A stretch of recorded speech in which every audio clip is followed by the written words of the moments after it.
né, persistindo a dúvida, eu vou absolver. E ainda tem mais, se o Ministério Público não pudesse pedir a absolvição, eu não entenderia o artigo 385.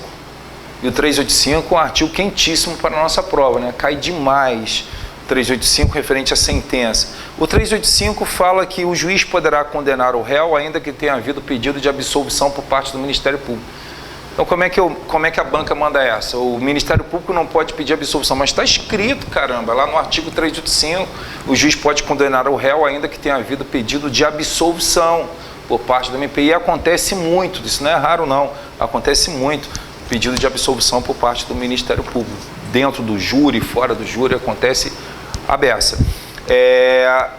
Há uma controvérsia em relação à possibilidade do juiz condenar o réu mesmo diante do pedido de absolvição. Grande parte da doutrina é contra esse dispositivo, critica muito esse dispositivo, dizendo o juiz não pode condenar o réu se o promotor pediu a absolvição, porque como é que ele vai condenar se esse não foi o pedido?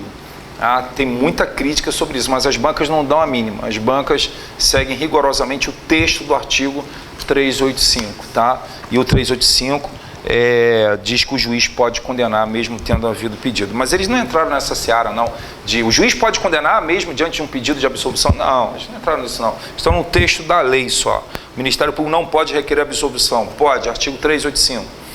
O assistente de acusação pode ser admitido no processo somente antes do interrogatório do acusado. Não, o assistente, as bancas falam assistente de acusação. É normal isso, a gente ouve direto. Mas é redundante, né? Porque todo assistente vai ser de acusação, não existe assistente de defesa. Quem é o assistente? O assistente é o ofendido, que num crime de ação penal pública, ele quer entrar no processo, ele quer participar do processo, acusando também. Então ele vai se aliar ao Ministério Público na acusação. Ele pode ser admitido no processo enquanto não passar em julgado a sentença, é o que diz o artigo 269 do Código de Processo Penal. Enquanto não passar em julgado, o ofendido poderá requerer a sua habilitação, poderá atuar como assistente. Então não é somente antes do interrogatório, como se dissesse assim, o ofendido só pode se habilitar no processo para atuar como assistente enquanto não terminar a instrução criminal. Bobagem. O interrogatório é o último ato da instrução, mas a lei não diz isso, fala enquanto não passar em julgado. Então, de repente, eu sou ofendido num crime de ação penal pública, eu sei que eu posso ingressar em juízo como assistente, contrato um advogado para me representar lá no processo como assistente. Eu sendo advogado, eu posso atuar em causa própria, beleza, mas eu não estou afim não, porque eu acho que a causa ganha. Pronto, falei que a causa ganha já trai todo o azar, toda a maldição do processo, né? Falou causa ganha, a causa já está praticamente perdida. Aí eu disse isso, na causa ganha, o promotor, ele vai ganhar fácil isso aí. Pronto, sentença absolutória. E agora que eu vi que a causa ganha foi perdida, agora eu quero entrar no processo, eu vou me habilitar no processo. Ou então, deixo correr ainda mais frouxo ainda.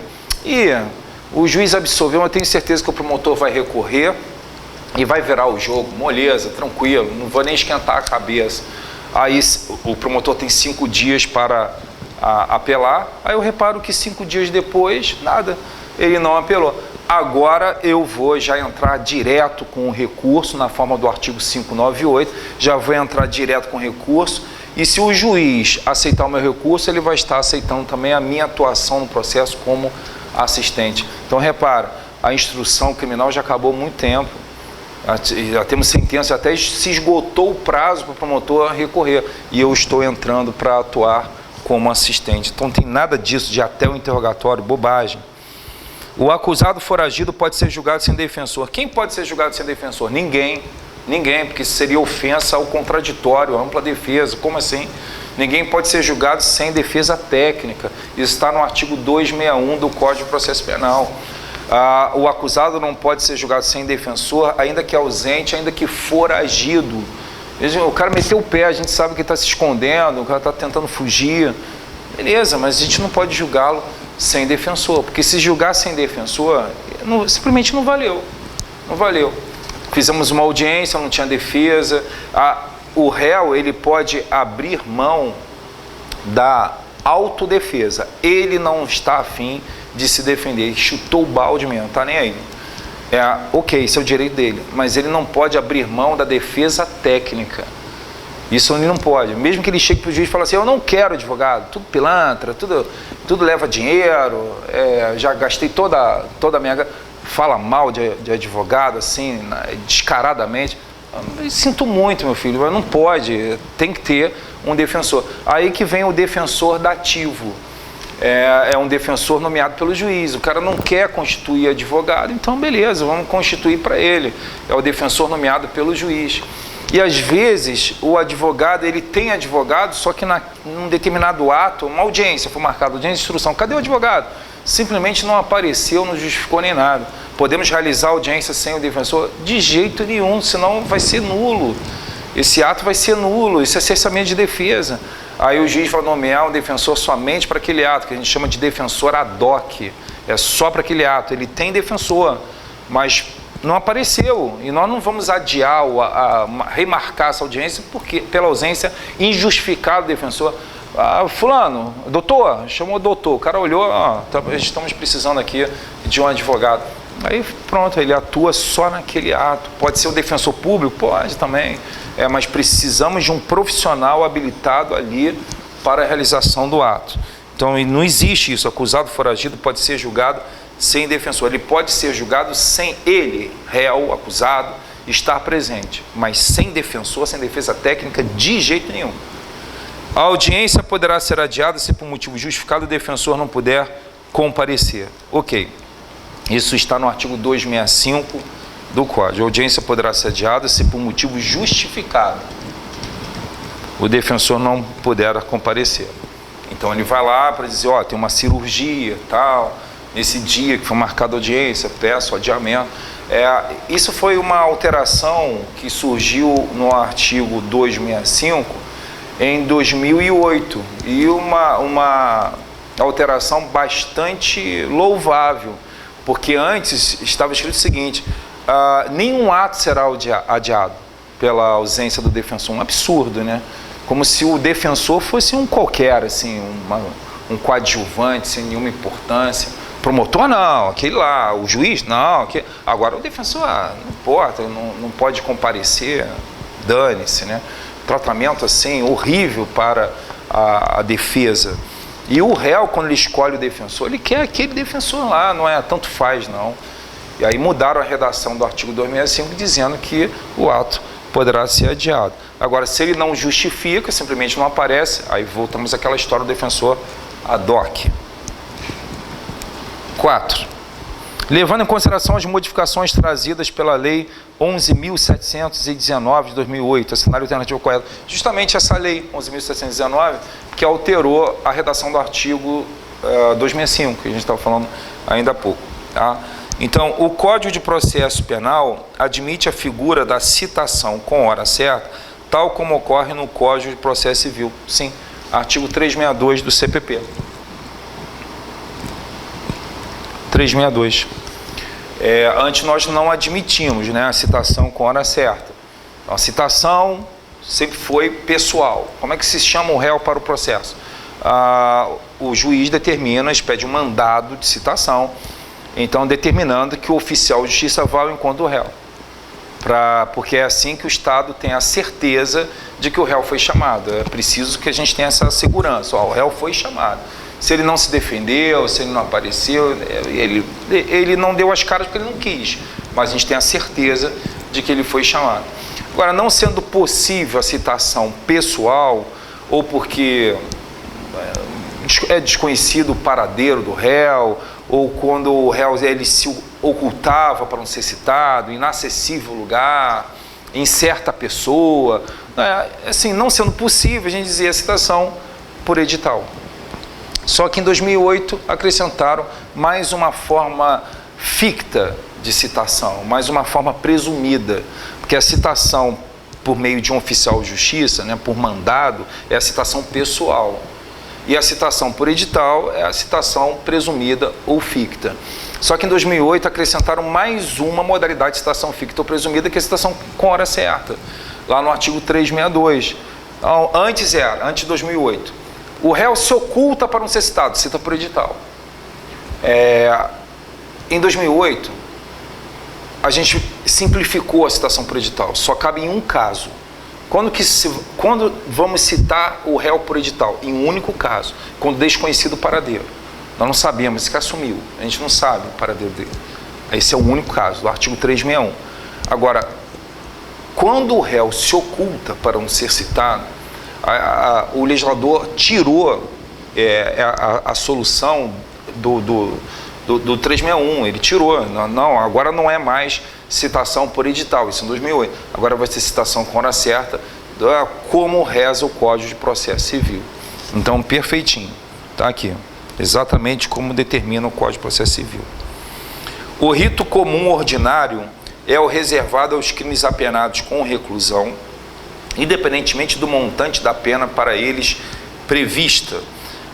O rito comum, rito é o mesmo que procedimento, né? Esse é um procedimento, esse é o procedimento do júri, é o rito do júri, esse é um procedimento especial dos crimes do funcionário, é um rito especial, procedimento e rito são a mesma coisa. E o significado é a maneira como o processo vai tramitar na justiça, que nem todos os processos vão ter a mesma quantidade de atos, nem sempre os atos estarão organizados da mesma forma, nem sempre os atos processuais vão ter os mesmos prazos para a prática. Então, o processo, ele não vai variar. Não existe o processo comum, embora o Código de Processo Penal cometa esse erro de confundir processo com procedimento, mas não existe processo comum, processo especial. Não, processo é uma coisa só, é um instrumento que o juiz usa para julgar. O que fica variando é o procedimento. Então, processo a gente sempre vai ter, mas o que muda? O que muda é o procedimento, a maneira como o processo vai tramitar na justiça, como que o processo vai se desenrolar. Primeiro acontece o quê? Depois vem o quê? E aí você está cuidando não do processo, está cuidando do procedimento. É o desenrolar desse processo, que é o mesmo que rito, tá? Procedimento rito. Então, o procedimento comum ordinário, o rito comum ordinário, é o reservado para crimes apenados com reclusão. Não, isso mudou em 2008, por força da Lei 11.719 também. Porque antes nós dizíamos assim, o procedimento comum ele pode ser ordinário, ele também pode se dividir em sumário ou sumaríssimo. E ainda colocavam o júri como um procedimento comum, ainda tinha essa. Hoje é considerado procedimento especial, mas antes era, pode ser ordinário, sumário, sumaríssimo, pode ser também o júri, era uma festa. E aí o procedimento ordinário, ele estava vinculado à espécie de pena, reclusão. O sumário, detenção, espécie de pena, não quantidade. E o sumaríssimo, aí é das infrações de menor potencial ofensivo. Mas quais são as infrações de menor potencial ofensivo? As contravenções e crimes com pena máxima até 2 anos.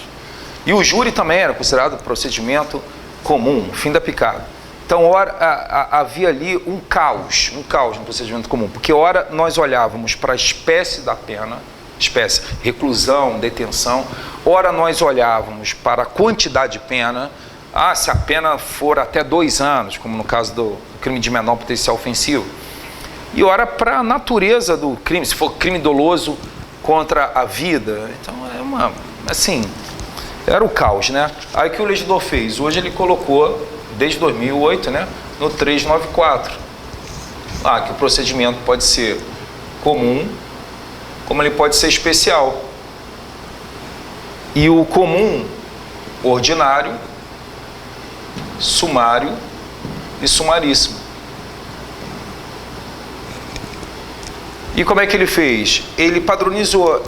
A gente olha para a quantidade de pena e não para a espécie. Então, 4 ou mais de 4 anos, abaixo de 4 anos, pena máxima, né? E o sumaríssimo para as infrações de menor potencial ofensivo. Infração de menor potencial. as contravenções e crimes com pena máxima até 2 anos. Então ficamos olhando agora só a quantidade de pena, facilitaram muito a nossa vida. Então quando eu falo assim, o rito comum ordinário, o procedimento comum é para crimes punidos com reclusão, caramba, isso daí já foi. A gente não olha mais a espécie de penas, a gente olha a quantidade. No rito comum ordinário, nós vamos adotar esse rito comum ordinário para os crimes com pena máxima igual ou superior a 4 anos, conforme eu coloquei aqui. Então, na mutatio libelli, em que a denúncia descreve determinado fato, mas as provas apontam que o fato delituoso é diverso, o Ministério Público deverá, após encerrada a instrução probatória, aditar a denúncia no prazo de 5 dias, sob pena de se operar a preclusão temporal. Quer dizer, até o finalzinho estava indo bem, né? Mutatio libelli, houve uma mudança na acusação.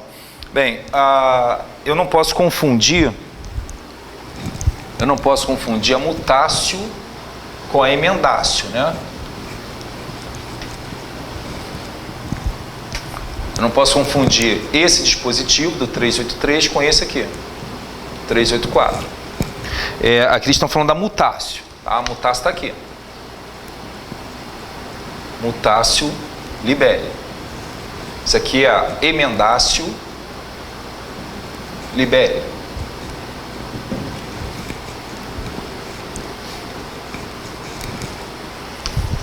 E são artigos que foram construídos com base no princípio da congruência.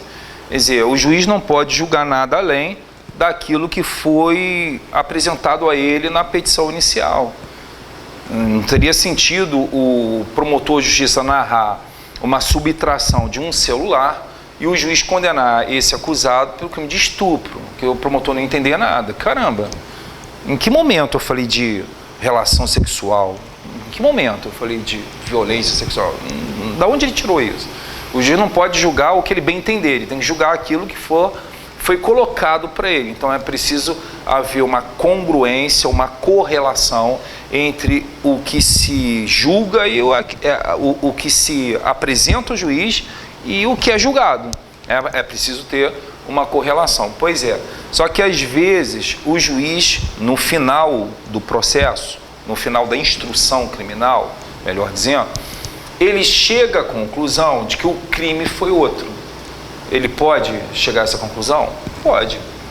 Ele não fica vinculado à classificação jurídica exposta na petição inicial. Ele é obrigado a concordar com aquele que o fato narrado na petição inicial configura o crime X ou Y. Ele não é obrigado. Ele é obrigado a julgar o que foi narrado, sim, mas ele não fica vinculado à classificação daquele fato. Então ele pode achar no final da instrução que o crime foi outro, mas por motivos diferentes. Em razão do que foi dito na petição inicial, o promotor narrou um fato aqui na petição inicial, a gente foi para a instrução, ficou tudo devidamente provado, porém, na minha concepção, como juiz, esse fato merece uma classificação jurídica diversa. O promotor narrou esse fato e classificou como crime X. Eu entendo que esse fato restou provado, tudo direitinho, mas não vejo aí a transgressão ao artigo X, e sim ao artigo Y. Eu vejo como outro crime. Mas isso se deu por uma interpretação de algo contido na petição inicial. Na mutatio, o juiz também, após a instrução, ele chega à conclusão que o crime foi outro. Mas ele chega a essa conclusão não por uma análise diferente do promotor em relação ao que estava contido na inicial. Mas ele chegou à conclusão que o crime foi outro em razão de algo que surgiu no curso da instrução, que não foi narrado na petição inicial. Então, nos dois casos, para a gente guardar bem, nos dois casos, chegamos ao final da instrução e o juiz entende que o crime foi outro. O juiz entende que o crime, ele está vendo que o crime não foi aquele indicado pelo promotor na petição inicial, tá? Nos dois casos. Só que por motivos diferentes. Aqui ele chegou a essa conclusão de acordo com o que foi dito pelo promotor na petição inicial, na denúncia. E aqui ele chega a essa conclusão de que o crime foi outro, em razão de algo não narrado na petição inicial, algo que surgiu no curso da instrução, mutatio libelli. Então, nesse ponto está certo, ó. Na mutatio, em que a denúncia descreve determinado fato, mais as provas apontam que o fato delituoso é diverso, surgiu algo no curso da instrução que ele pensa, caramba, se eu levar isso aqui em consideração, eu vou concluir então que o crime foi outro. Só que o juiz pode levar em consideração no seu julgamento, ele pode levar em consideração algo não narrado na petição inicial? Não, não pode. Ele não pode porque é preciso haver uma congruência entre aquilo que se julga e aquilo que foi narrado. Ainda tem mais, se o juiz levar em consideração esse fato não narrado na petição inicial, a defesa vai quicar, né? Porque ela vai dizer assim, caramba, eu não tive oportunidade de contestar isso no momento da defesa, porque na hora que eu fui citado, eu recebi a cópia da petição inicial e lá constava uma história, eu me defendi daquela história lá. Agora eu estou sendo julgado por algo que não fazia parte da acusação, eu não tive chance de me defender sobre isso. Tem toda a razão. No caso da emendácio, não. Na emendácio ele vai dizer, eu não me defendi. Meu amigo, você não se defende do número do artigo, você se defende dos fatos narrados. E eu cheguei à conclusão que o crime foi outro em razão dos fatos narrados na inicial. Então não há cerceamento de defesa, nenhum prejuízo para a defesa. Então nesse ponto certinho, tá? Aí o Ministério Público deverá, após encerrada a instrução, aditar. O juiz vai abrir prazo para o Ministério Público aditar. O que significa o aditar? É incluir esse fato que surgiu. O juiz pensa, caramba, o fato foi outro, tem um fato aqui não narrado na petição inicial. Prazo para o promotor aditar. Promotor inclua esse fato que surgiu na instrução, inclua na petição inicial, caso contrário não vou poder julgar. E o réu também não vai ter chance de defesa. Até aí tudo bem. Agora quando fala assim no final, sob pena de superar a preclusão, aí está errado. Aí está errado. Porque se o promotor não fizer esse aditamento, o juiz ele vai remeter ao Procurador-Geral de Justiça na forma do artigo 28 do Código de Processo Penal, como reza o artigo 384. Então é errado. Preclusão temporal quer dizer, não fez aditamento, então já era. Não, remete ao Procurador-Geral de Justiça. O rito sumário é o reservado para as infrações penais de menor potencial ofensivo. Sumário, não é um sumário. O sumário é para crimes com pena máxima abaixo de 4 anos. Aí é o sumaríssimo. O rito sumaríssimo, procedimento sumaríssimo, é para as infrações de menor potencial ofensivo. Quais são? Todas as contravenções e os crimes com pena máxima até 2 anos. Artigo 61 da Lei 9.099 de 95. Então olha que legal. A questão mistura tudo, né? No item A, nós estamos tratando aqui de citação, depois no item B, assim como no item D, nós temos o tema procedimentos, no item C, sentença. Bem legal. Gosto de questão assim.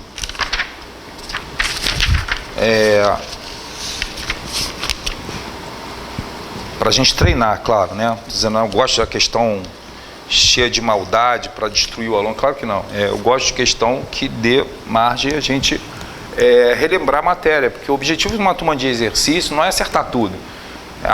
Consegui, chutei, mas eu golaço, dei um chute aqui, acertei. Não, o objetivo é repassar a matéria toda e aparar as arestas, corrigir, de repente comentando um item, um aluno, agora eu entendi. Eu tinha assistido a aula do professor, a aula teórica, mas eu tinha ficado com dúvida, mas agora que explicando a questão eu entendi finalmente. Às vezes a gente consegue, né?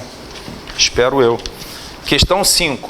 O sistema acusatório. Eu estava falando isso na live de ontem, que quando a banca examinadora coloca o sistema acusatório, o pessoal já tem uma...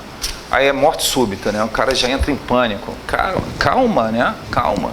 Sistema acusatório é tranquilo, é o sistema, segundo a maioria esmagadora da doutrina, é o sistema que nós adotamos na nossa Constituição.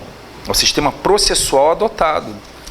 E o Código agora, com essa inserção da Lei 13.964, pacote anticrime, o Código, ele trouxe no artigo 3º-A essa expressão, que a nossa estrutura é acusatória, a nossa estrutura processual, ela é acusatória. Finalmente, né, o sistema acusatório foi mencionado no texto da lei, Código de Processo Penal, que está mais do que obsoleto, volto a dizer, um Código de 1941, um código que foi criado no período do Getúlio Vargas, governo Getúlio Vargas, e não Getúlio Vargas eleito que voltou carregado nos braços do povo, não, Getúlio Vargas ditador, na época do Estado Novo, ditadura, Segunda Guerra Mundial, os nazistas vencendo, inclusive, né, que a reviravolta se deu em 41.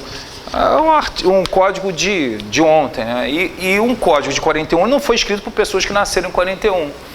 Um código de 1941 ele foi escrito por pessoas que nasceram na segunda metade do século XIX. Sensacional. A gente hoje, em 2020, a gente está usando um código que foi redigido por um cara que talvez tenha nascido em 1890. Sensacional. Sensacional. Então, depois de tantas mudanças, né, finalmente o artigo 3º-A ele fez menção a esse sistema acusatório. Mas o 3º-A está com eficácia suspensa. Sim, existem alguns artigos lá do pacote anticrime, eles ficaram com eficácia suspensa. O ministro Fux, no Supremo Tribunal Federal, ele suspendeu a eficácia. Isso vai ser decidido em plenário, a gente só sabe Deus quando, né, porque a gente não tem como prever isso, mas vai ser discutido em plenário. Bem, quais são os artigos? O 3º-A até o 3º-F, do 3º-A ao 3º-F. O artigo 28 do Código de Processo Penal também está com eficácia suspensa. Aquele artigo 157, sobre provas, no parágrafo 5º, ou parágrafo 5º, está com eficácia suspensa. E o 310, parágrafo 4º. Então, esses aí a gente deixa em quarentena, a palavra está na moda, né? A gente deixa em quarentena, isso aí está isolado, deixa quieto. Mas é importante frisar que o artigo 3º-A, embora com eficácia suspensa, ele mencionou o sistema acusatório, tá? Que a nossa estrutura é acusatória. Isso não inspira o examinador? Claro que vai inspirar. Já inspirava antes do pacote anticrime, imagina agora. Bem, o sistema acusatório tem como propósito a realização de um julgamento imparcial. A respeito desse tema, assinale a alternativa é incorreta. Por que o sistema acusatório tem como propósito a realização de julgamento imparcial? Porque no sistema acusatório nós percebemos uma separação muito clara entre as funções de acusar e julgar. Quem acusa não julga, quem julga não acusa, quem acusa não defende, quem defende não julga, quem julga não... Assim, um não pode entrar na esfera do outro. Esse é o sistema acusatório, até porque se o juiz ele acumulasse a função de julgar com a função de acusar, eu acho que esse juiz não seria imparcial, né? Pelo jeito, me parece assim um juiz tendencioso. Imagina, eu vou agora ao fórum para saber por que eu estou sendo processado, eu me livre. Porque eu estou sendo processado, um processo contra mim, não é possível, vou lá saber por quê. Aí eu vejo que o juiz, ele de ofício, quer dizer, por livre iniciativa, abriu um processo criminal contra mim. Ele praticou um ato lá, determina a abertura do processo criminal, sem nenhuma provocação. Caramba, esse juiz está me acusando. Porque se ele tomou a iniciativa de instaurar o processo contra mim, então esse juiz já tem uma opinião formada quanto à existência do fato e autoria. Esse juiz acha que um crime ocorreu e acha que fui eu. E por isso ele determinou a abertura do processo. Esse juiz está me acusando. E quem que vai julgar? Ele. Então já sei qual vai ser minha sorte no processo, né? Já comecei o processo perdendo de 10-0. O juiz já tem uma opinião formada. Eu vou ter que virar o jogo. Começar uma partida já perdendo 10-0 é dose. E seria essa a realidade. Então, no sistema acusatório, nós não permitimos que o órgão julgador acumule essa função de acusador. Caso contrário, não haverá um julgamento por um órgão imparcial. Então, a gente separa muito claramente. O juiz, ele não pode tomar uma postura de acusador em nenhum momento. Ele não pode determinar a abertura de um processo por livre iniciativa. E agora, essa mudança no artigo 311, tirando a possibilidade do juiz decretar a prisão preventiva de ofício, tem a ver com o quê? Com o sistema acusatório. Porque o juiz determinando de ofício a prisão preventiva, isso dá a impressão do quê? Ele está se aliando à acusação, mas o promotor, que é o acusador, não pediu a prisão. De onde ele tirou que o réu precisa ser preso? Então essa era a crítica que nós fazíamos ao artigo 311 e finalmente foi atendido porque parecia totalmente à margem aí do sistema acusatório, que separa muito claramente as funções de acusar e julgar. Então, beleza. E assim a gente preserva a imparcialidade do juiz. Olha, ele não está acusando, ele é neutro, ele é imparcial. Não é à toa que nós fazemos a representação dos sujeitos na relação processual. Como é que nós fazemos a representação gráfica? Assim, né? Para um triângulo equilátero. Claro que meu triângulo nunca é equilátero, né? Aqui, mas deveria ser um triângulo com 3 lados iguais. Você tem o autor, o réu e o juiz. No caso da ação pública, tem um MP, tem um acusado e o juiz. Por que a gente coloca assim? Para mostrar que autor e réu vão litigar em pé de igualdade, estão no mesmo nível e estão se sujeitando à autoridade do juiz. É uma relação de sujeição à autoridade dele. E o juiz está acima, por isso, né, que eles estão se sujeitando à autoridade do juiz, o juiz está acima. Mas ele está acima e na mesma distância das partes. Eu não posso adotar aqui um triângulo retângulo. Tá? O MP está aqui, ó. Não, aí está mais pertinho do promotor, por quê? O juiz tem que estar na mesma distância. Para ele estar assim, na mesma distância, tem que ser então imparcial. E como é que ele vai ser imparcial se ele acumular a função de acusar? Ele vai se aliar ao promotor de justiça? Nem pensar. Bem, então vamos marcar incorreto. O juiz estará impedido de exercer a jurisdição no processo em que ele próprio, o seu cônjuge ou parente consanguíneo ou afim, em linha reta ou colateral até o 3º grau, inclusive, for parte ou diretamente interessado no feito. Ok, artigo 252. Os casos de impedimento estão no 252. E os casos de suspeição no 254. Então, quando eu falo o juiz estará impedido, não pode exercer jurisdição. Essa expressão, o juiz não pode exercer, não poderá exercer jurisdição, é o que nós chamamos de impedimento. E o juiz estará impedido quando ele tiver interesse no processo. Então, aqui está dizendo, ó, ele próprio ou parente até o 3º grau for parte ou diretamente interessado no feito. Feito é o mesmo que processo.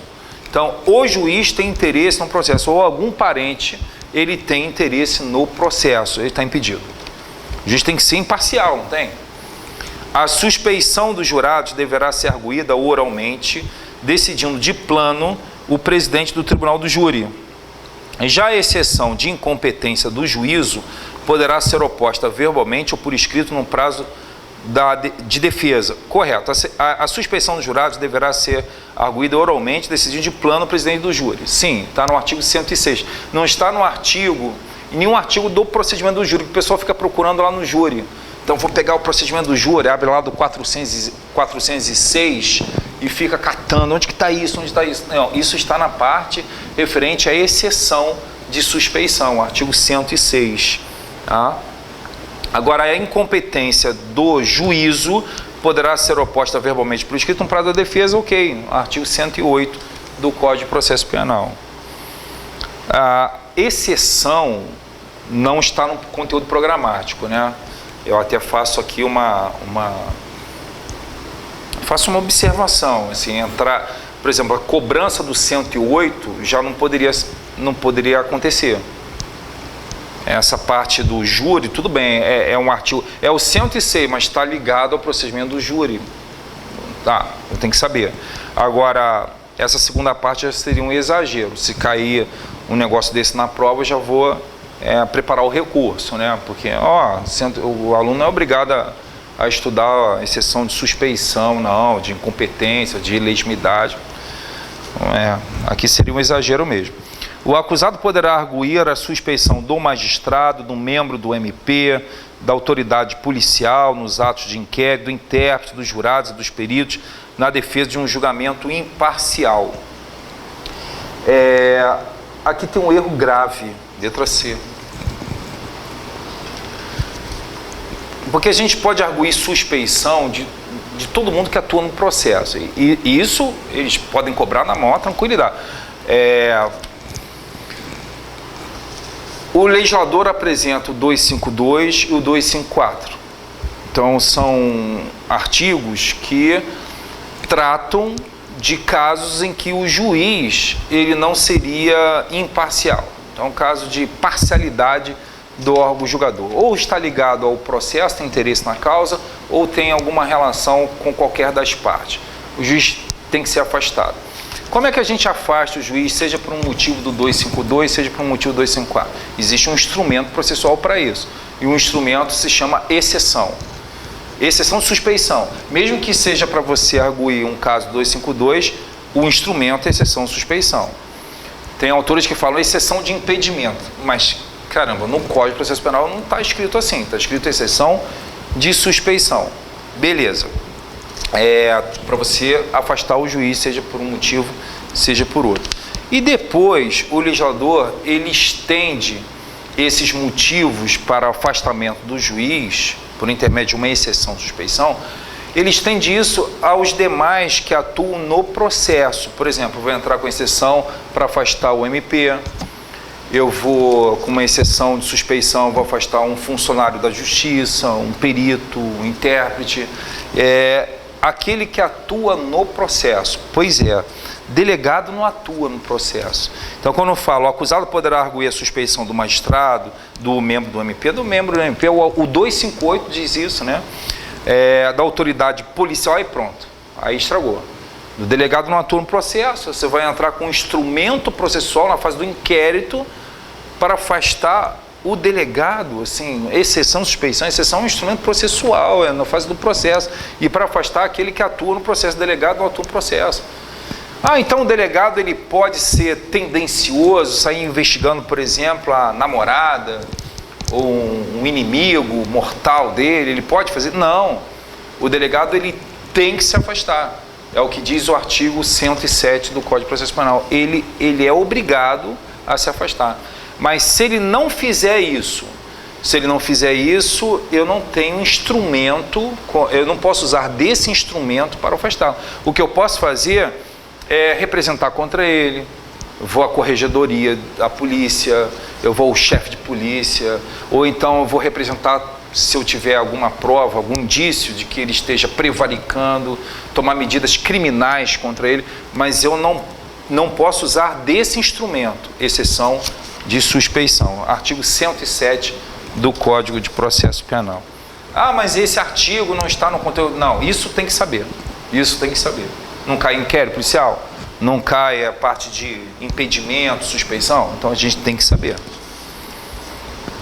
O juiz dar-se-á por suspeito se tiver aconselhado qualquer das partes.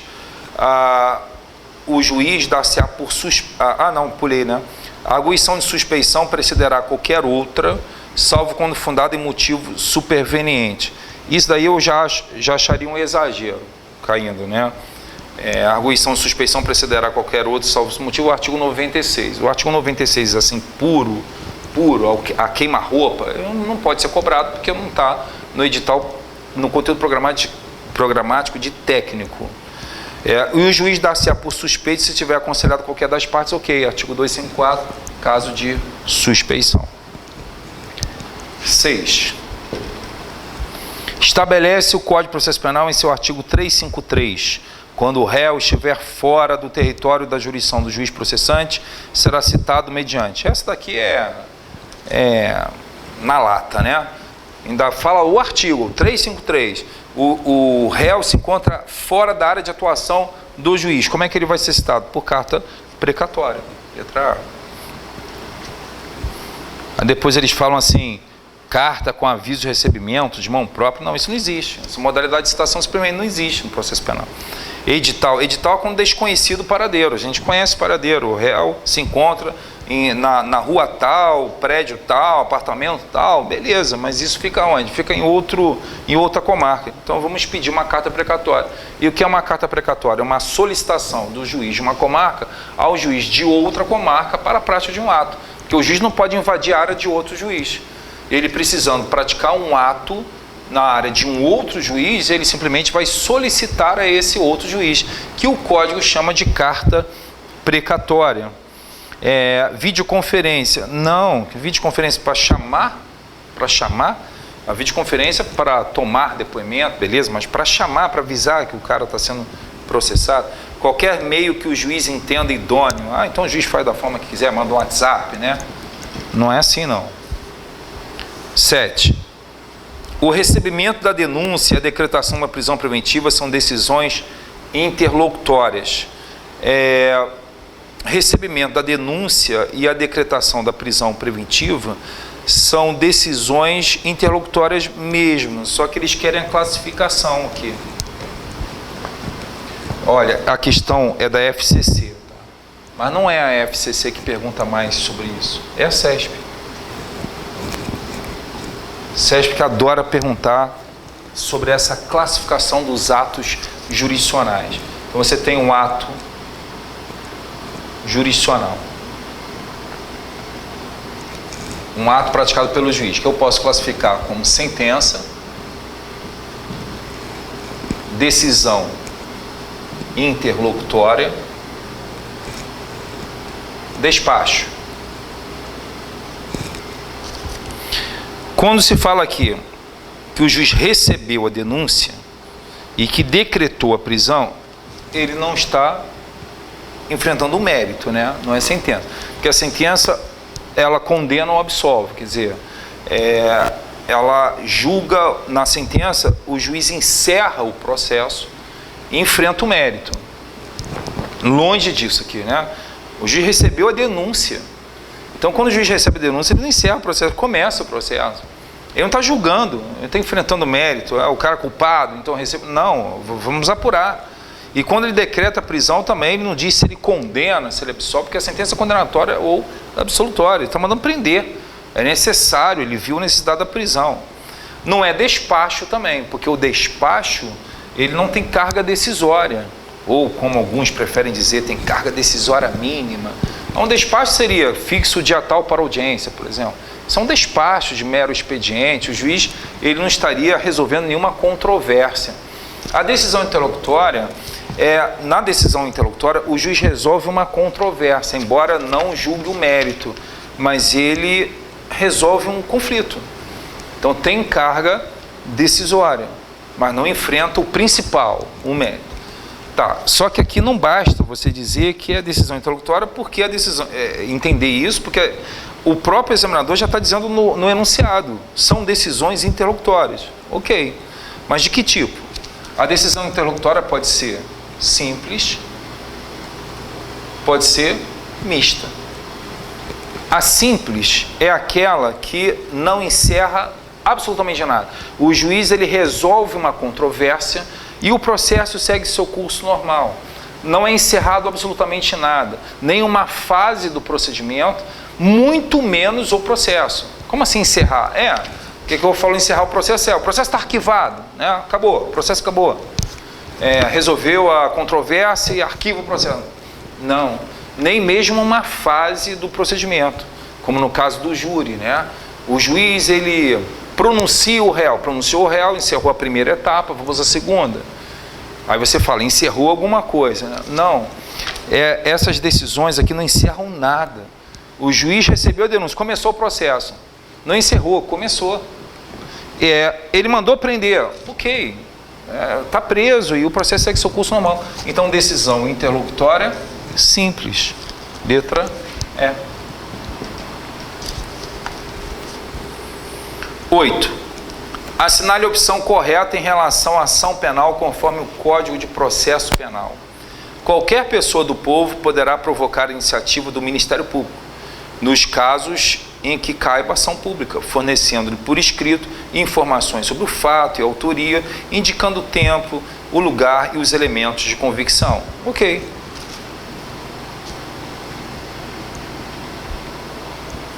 Artigo 27 do Código de Processo Penal, transcrição do artigo 27. O perdão concedido a um dos querelados aproveitará somente a este. Não. A ação penal privada, ela é indivisível. Então, se o ofendido, que é o querelante no processo criminal, na ação penal privada, se o ofendido diz concedo o perdão, ele, em outras palavras, está dizendo assim, eu não quero continuar o processo em relação a esse cara aí.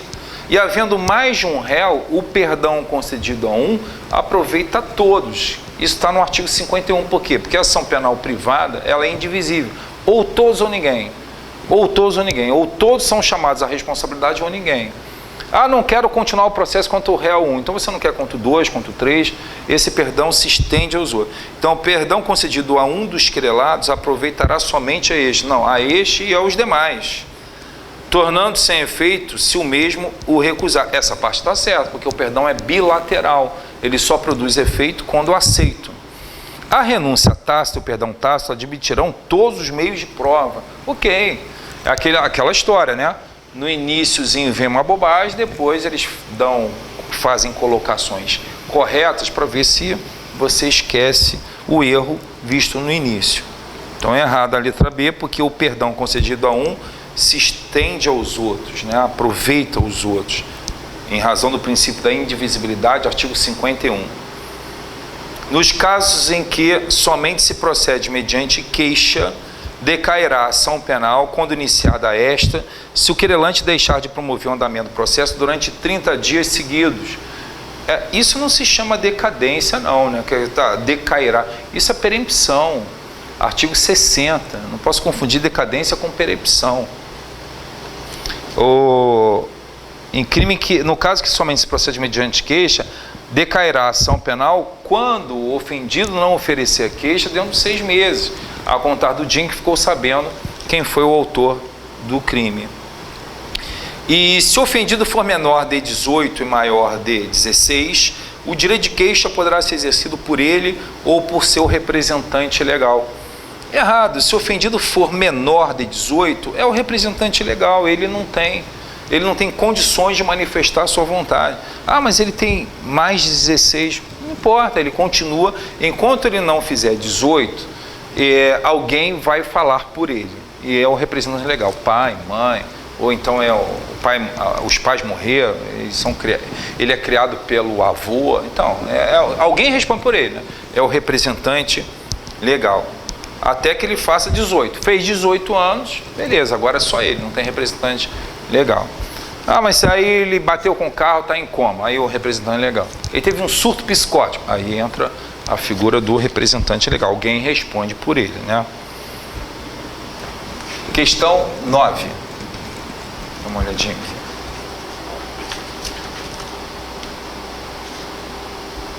Vamos corrigir mais duas e a gente dá um intervalinho. Nos termos do artigo 257 do Código de Processo Penal, cabe ao Ministério Público, essa é muito fácil, né? Muito fácil, promover privativamente a ação penal pública na forma estabelecida no Código. Sim. O Código, ele repete a Constituição, o artigo 129 da Constituição. Uma das atribuições do Ministério Público, 129, é funcionar como titular da ação penal pública, o dominus litis, é o dono da ação, né? Ele que tem a iniciativa, ele é o titular. Buscar a condenação dos indiciados em inquérito policial, tudo errado, né? Essa daí é triste, errado. Ele não busca condenação, o promotor não é um órgão acusador cego, o papel dele é condenar os outros, não, ele não é carrasco. O promotor, ele é promotor de justiça, conforme eu falei no início da aula, ele não é promotor de injustiça, ele não é promotor de condenações sistemáticas, ele deve promover a justiça, ele corre atrás da aplicação da lei. O fato dele ser acusador não o desvincula da função de custos legis. Ele é o titular da ação penal, ele é o dominus litis, beleza, mas quando ele tem a iniciativa na acusação, ele não deixa de ser custos legis, ele continua sendo fiscal da lei, que a lei seja aplicada. Então ele não busca condenação, ele busca aplicação da lei. Se pela lei o sujeito precisa ser punido, então ele busca isso, mas porque é a vontade da lei e não ele quer condenar. Não é nada pessoal, que a lei seja cumprida. Então ele busca a aplicação da lei. Se for caso de condenação, é pela lei, né? Então é o que ele vai pedir. Se não for, ele vai pedir absolvição, como nós vimos na questão anterior. Então já está errado isso, buscar a condenação. Nem sempre ele busca condenação. Dos indiciados, aí piorou. Busca condenação no inquérito. No inquérito não tem acusação. Não se pede condenação no inquérito policial. O inquérito policial é para colher prova da autoria e da materialidade. Provas de que um crime ocorreu e provas de quem supostamente praticou. Essa é a finalidade do inquérito. Então ele não busca condenação e não busca condenação em inquérito. Aí já fica gritante, né? Um negócio horrível. Fiscalizar a execução da lei, certo? É o custos legis, fiscal da lei. 1 e 3, letra D.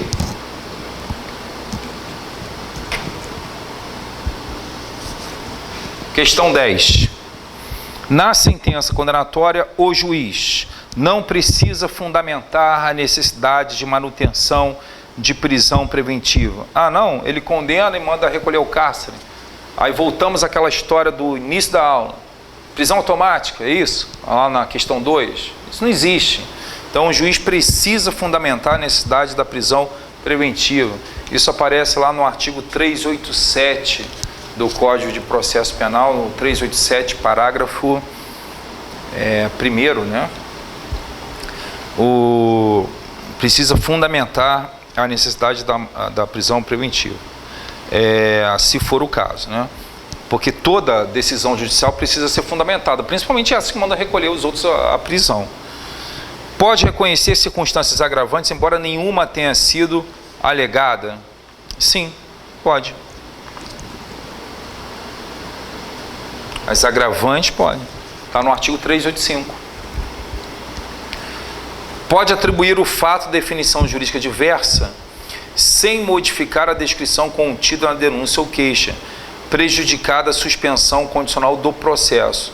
Então, primeira parte, ok.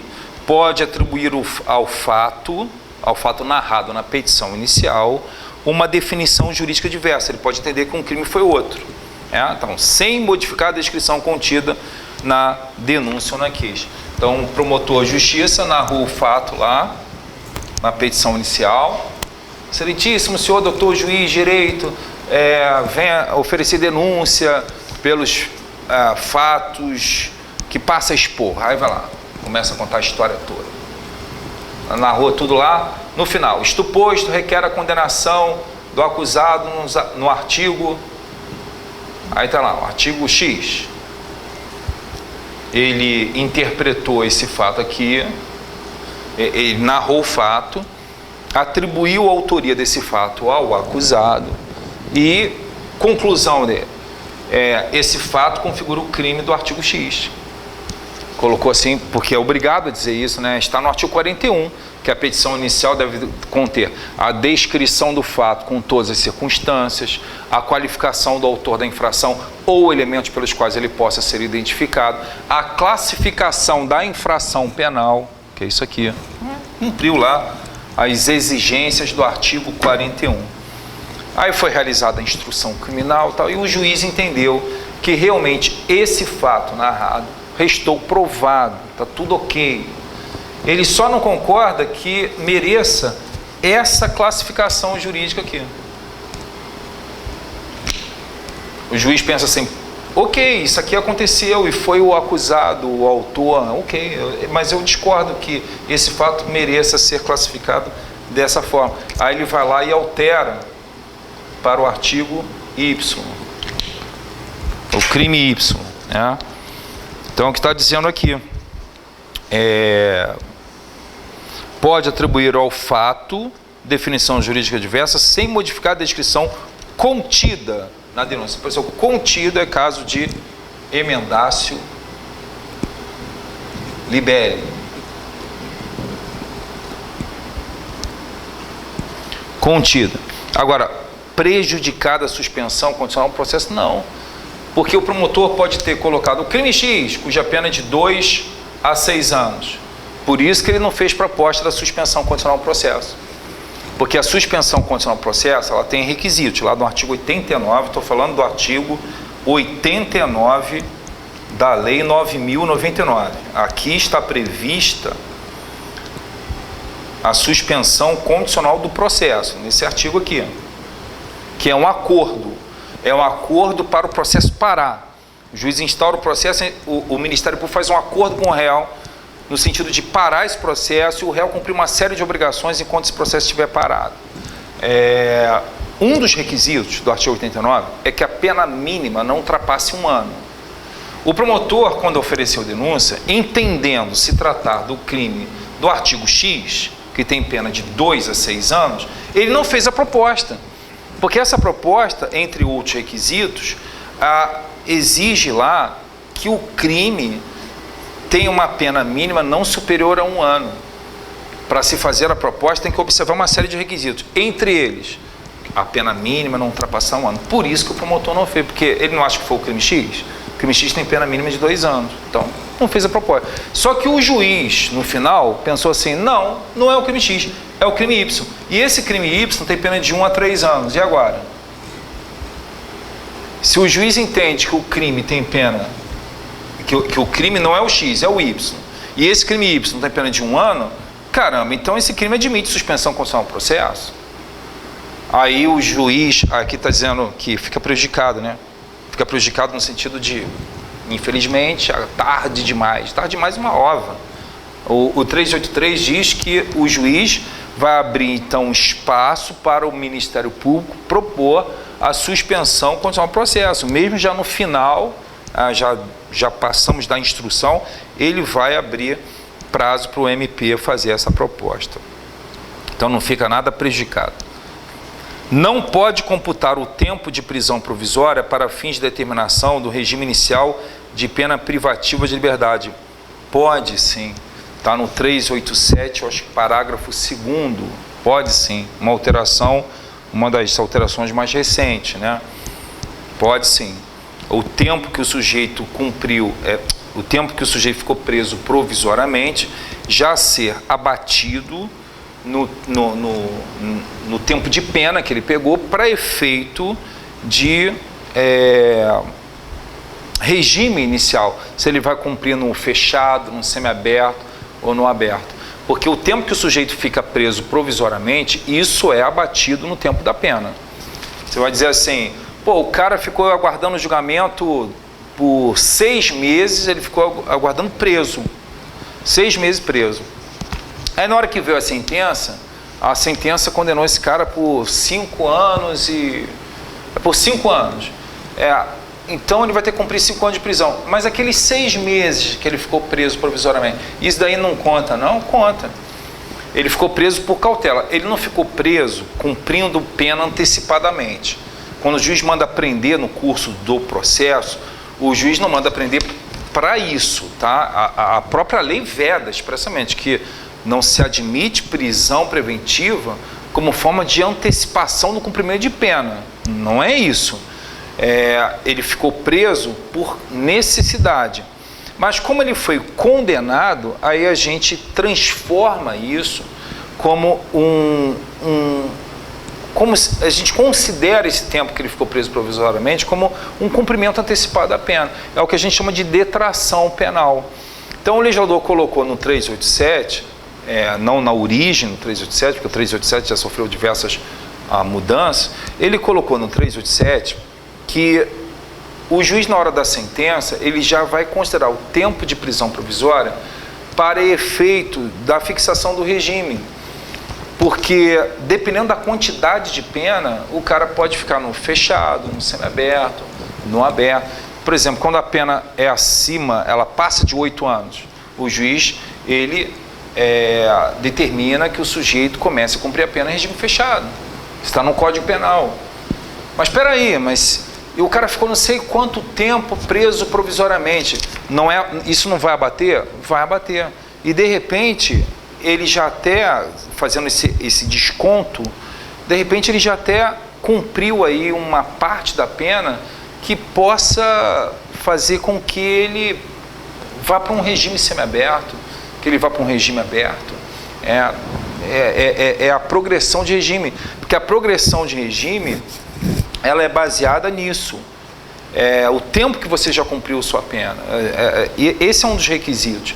Você cumpre um tempo da pena e, preenchidas outras condições, você pode passar para um regime mais brando.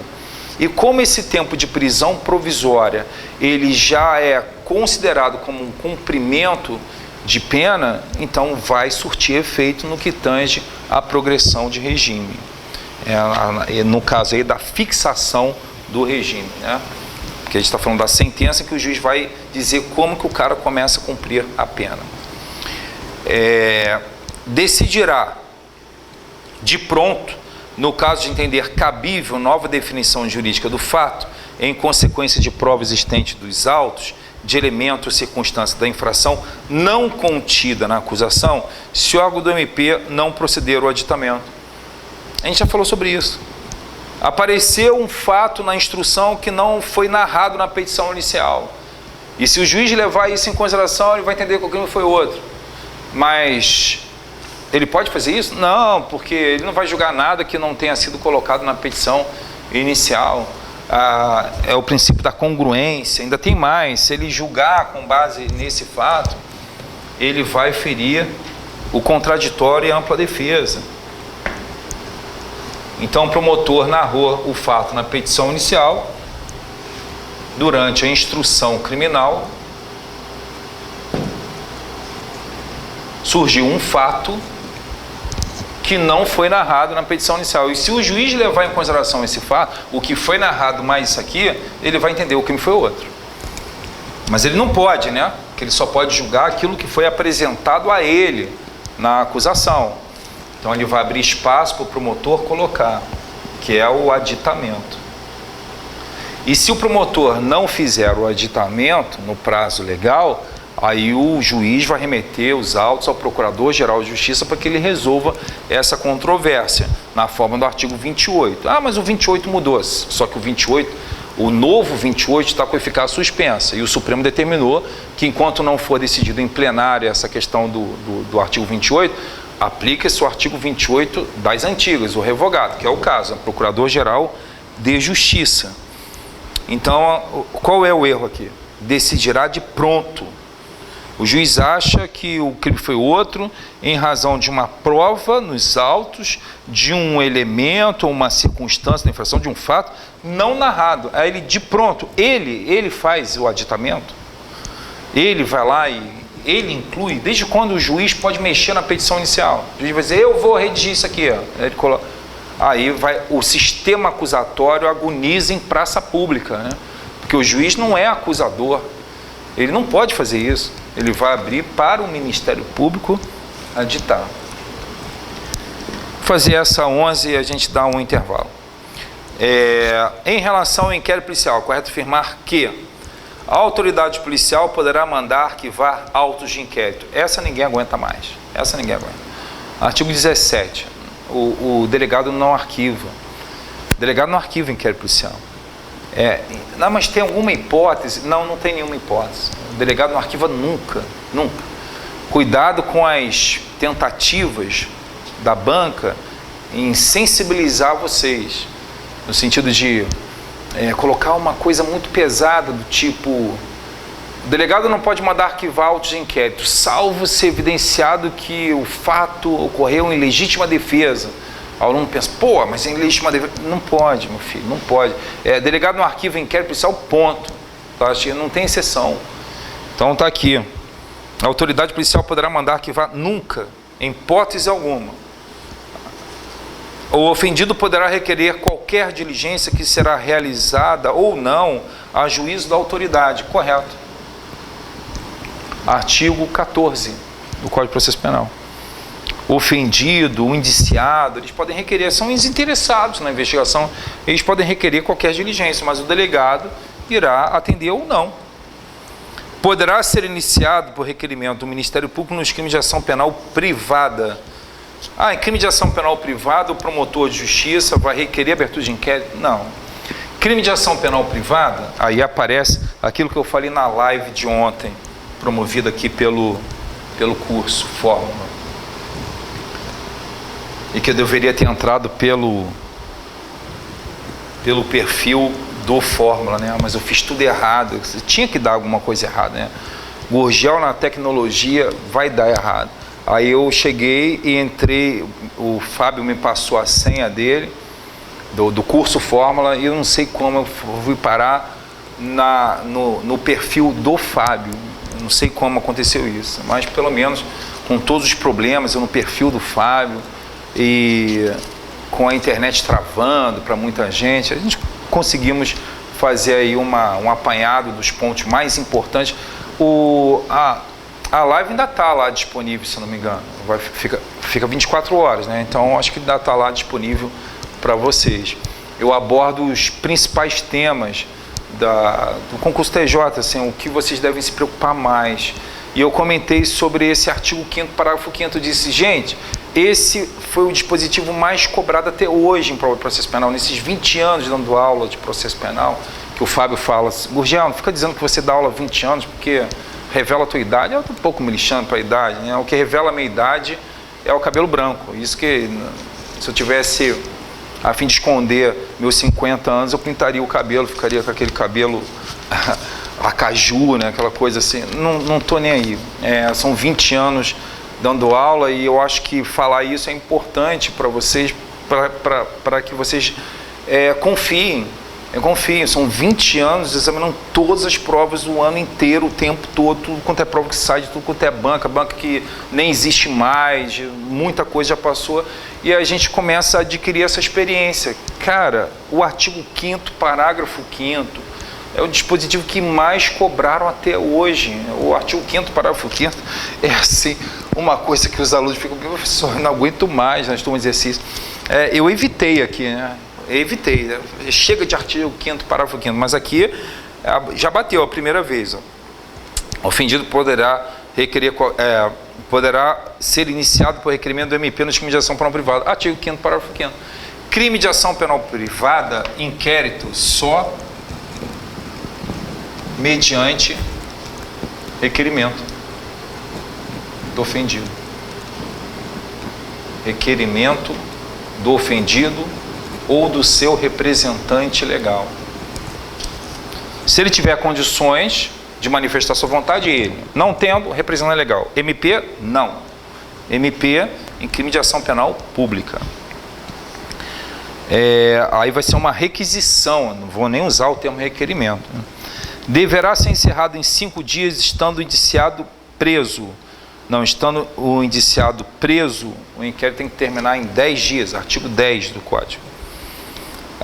Mas tem agora a possibilidade de prorrogação por 15 dias, né? Então ficaria 25. Sim, mas esse dispositivo está com eficácia suspensa. Então essa possibilidade de prorrogação do inquérito policial, mesmo com o indiciado preso, está justamente naquela parte referente ao juiz das garantias. Então, por enquanto, a gente não considera. E não pode ser iniciado de ofício, mesmo nos crimes de ação penal pública incondicionada. Só em crime de ação penal pública incondicionada que o inquérito poderá ser instaurado de ofício. Porque se for de ação penal pública condicionada, aí depende da representação. Artigo 5º, parágrafo 4º. Depende de representação. E se for de ação penal privada, depende de requerimento. Então, de ofício é só crime de ação penal pública incondicionada. Beleza, vou dar um intervalinho para o café meu e de vocês, e a gente volta aí à correção.